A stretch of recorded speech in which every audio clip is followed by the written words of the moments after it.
Hello everyone, this is Daniel aka BBelDent and welcome to episode 6 of me creating a ventriloquist puppet.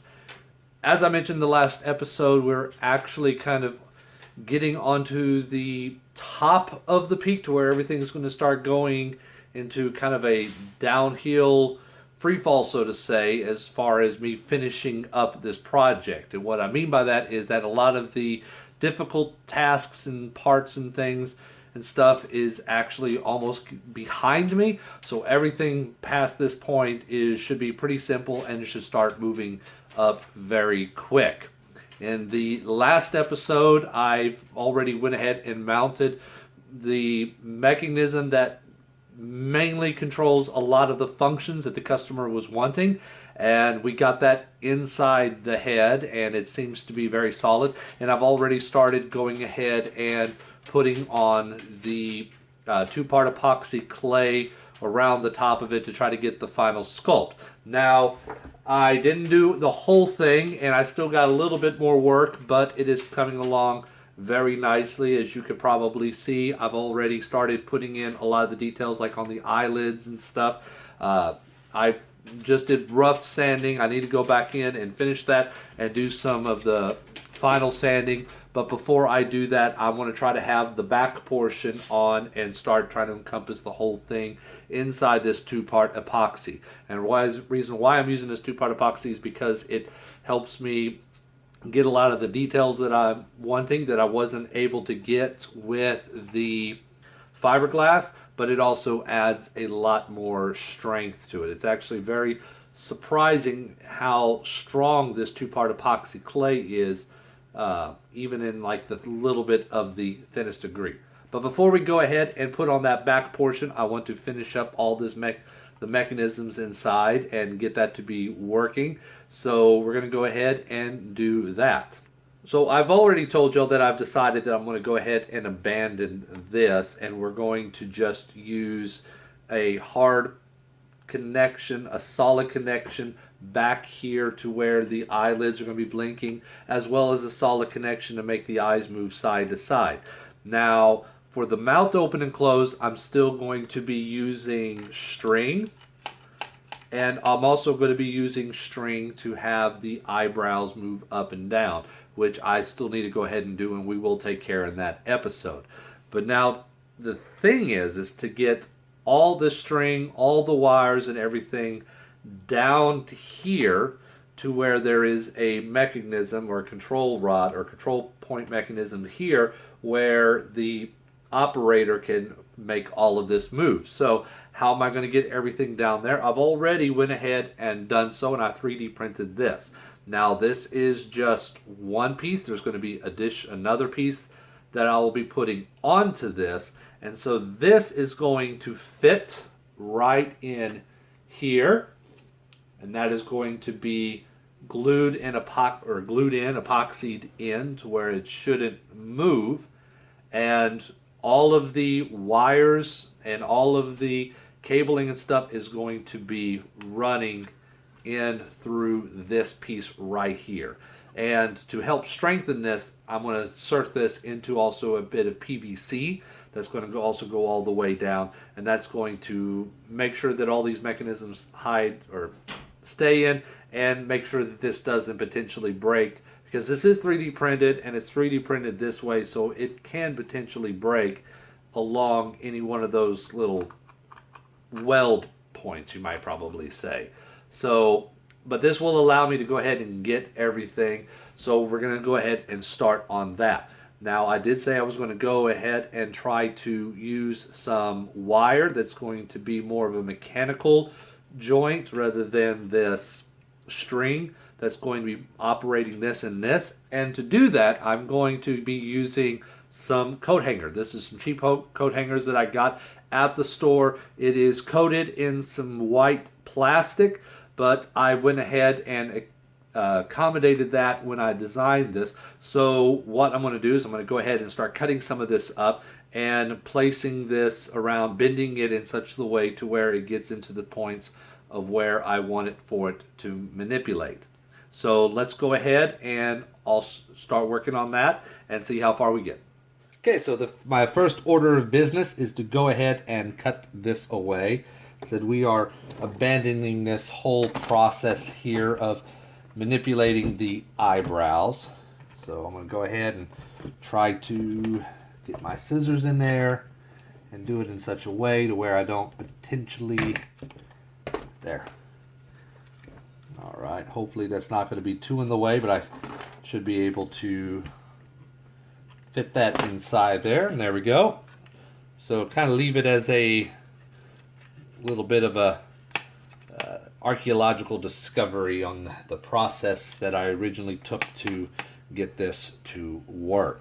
So I've already have the string here. This is going to be moving the mouth, and instead of using this clear tubing, I am going to go ahead and use this bit of kind of a Teflon tube, because I think, let me see, because I think that with this being a little bit sturdier, and also, I think it's Teflon, but I think that it will move, the string will move a lot easier through this than it will through this right here. Well, I'm going to go ahead and use this. So as you can see here, there's already channels that I've 3D printed, and those channels are big enough for me to insert this tubing in. This is tubing that's going to go all the way up through the top where the string is going to be controlling the eyebrows. And then these two holes right here are going to be for the rods that are going to be causing the eyes to blink and the eyes to move. So I'm going to go ahead and put this in here, and I think I might be able to, because I want some of this to stick out like that. There we go.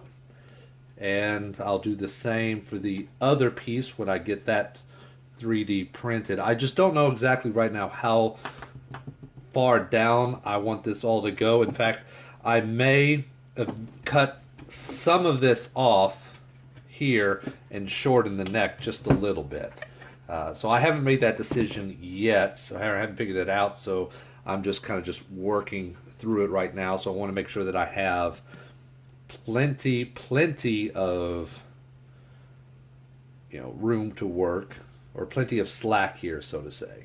So let's go ahead and feed this through. Yeah, even just feeding this string through this, much easier than trying to feed it through with the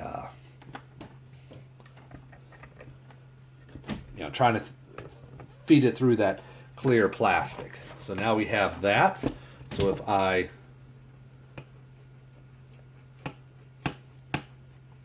oh yeah, that's definitely going to work. I'll just do the same, just push this all in and attach it the way that I need to attach it, cut off any extra slack that I may need, but I think that's going to work. So let's go ahead and start with the next piece, which is going to be the two metal rods. That's going to be operating. You know what? Let me go ahead and cut a length of this tubing. Yeah, let me do this real quick. So this right here is the tubing. It is, polyethylene tubing. But still, it tends to work very well. Push that through there, and then just push it in like I did with the rest of that. I just got to try to push it through. You know what? I know what I'm going to do. Oops.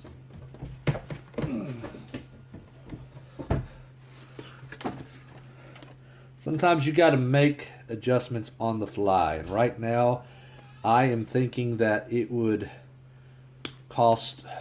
take a lot more time for me to 3D print this whole thing than it would be just for me to just modify it. Come on.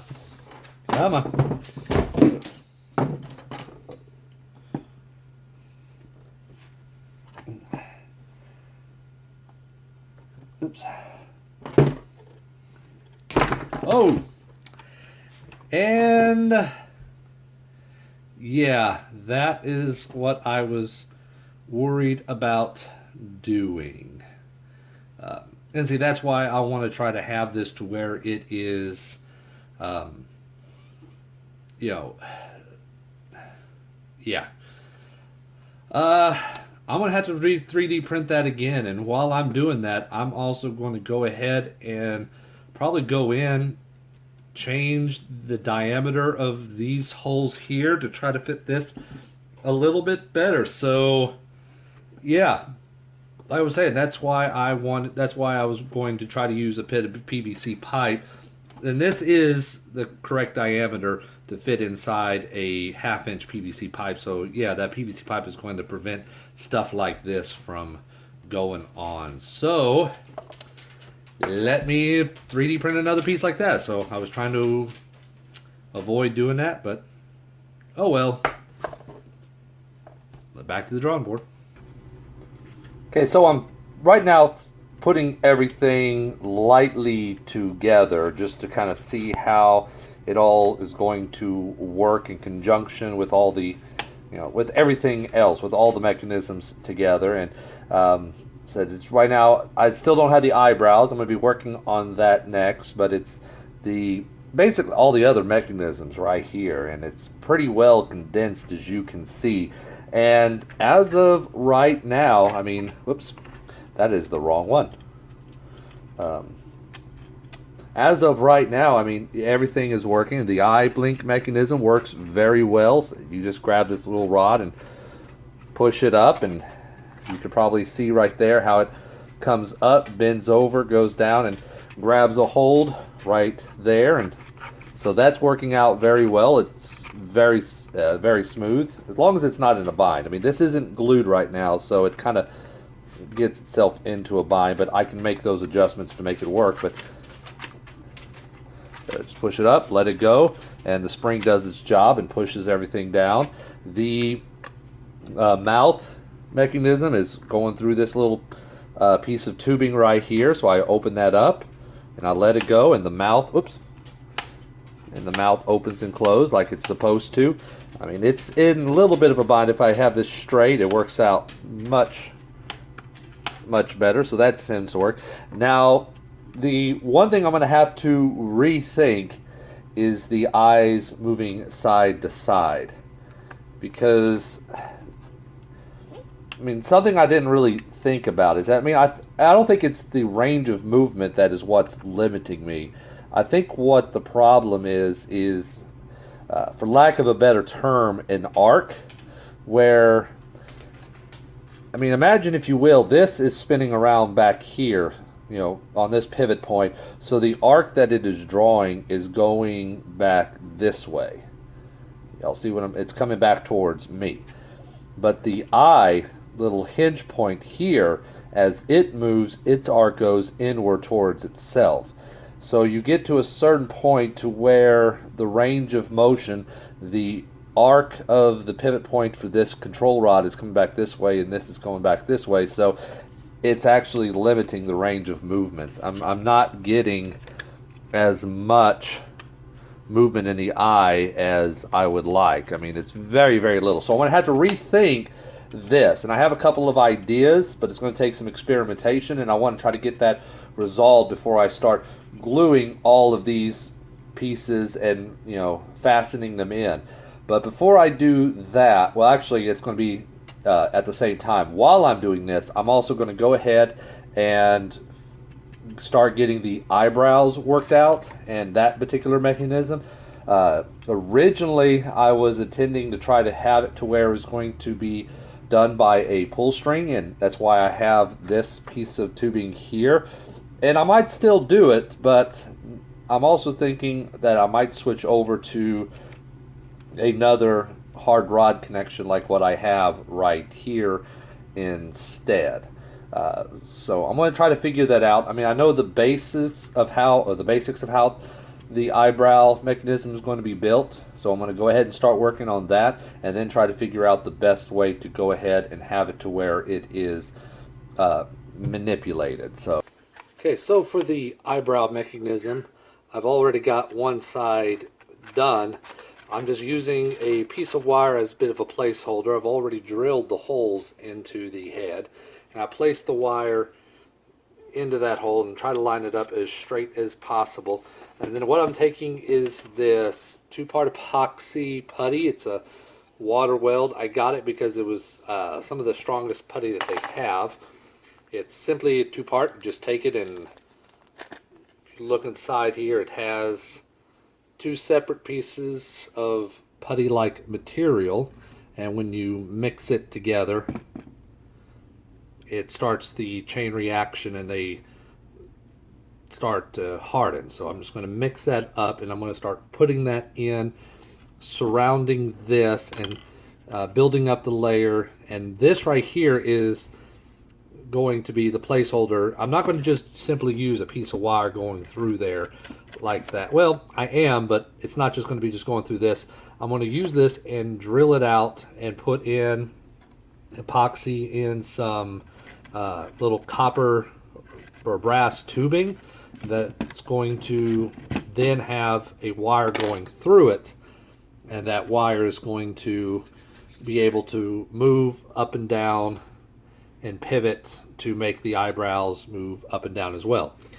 So with that said, I've decided that instead of using a string to pull this, I am actually going to use a stiff rod instead. That way it can move. That way, because if I use a string, when you pull and it's tied to a spring, if you pull it down, which will cause the eyebrows to go down, and then they spring back, you only get that one direction going. Same thing if I was to go pull a string in such a way where the eyebrows go up and the spring causes it to come back down. You can only go one direction. Using a stiff rod to go up and down, you can have it to where you have the neutral position, and then the eyebrows can go up and go down as well, so more control. Or at least that's the what I'm going to try to aim for. So I'll just use another one of these little rods. You'll be going through it, imagine as you will. So you pull it up and the eyebrows go down, and then you pull it down and the eyebrows come up. And also using the hard wire mechanical connection, I don't have to try to figure out a way to mount a spring in here to move the eyebrows. So it would allow it to where the customer can have the eyebrows at whatever neutral position that they want it, and then you can move it up to move them down to make them look mad, or move them up to make them look excited, whatever the customer would want. So I think that should be good enough. I'm just going to let it harden just for a little bit more. Then I'll remove the wire and let it continue to dry. Okay, and finally, to solve the issue with the eyes moving side to side, if you remember, the mechanism that I came up with didn't quite allow enough range of movement, because once again, this has an arc, if you can imagine, that is going in towards the eyes, or in towards the front of the head, while the mechanism itself had an arc as it was spinning that was going towards the back of the head. So it limited the amount of movement. So I think I figured something out. So what I did is I took that rod and I've bent it into a shape very similar to this. Well, not very similar to this. It is like that. And if I put that in like so, okay, now this right here obviously is not going to work by itself. But what I use in conjunction with that is, and this is just strictly trial and error, this isn't the final piece, but I take one of these pieces here, these little pieces of metal with all these little holes in it, and I attach that there, and I attach this end. So now what this hinge does, if you can see that, let me pull the light more over to here so you can see. So what this does is this pivot point now allows this to be able to move in a much greater range of motion. I think I still need to do some tweaking to it, because if you see from the front, the range of motion, he is looking as far as he can this direction towards me right now.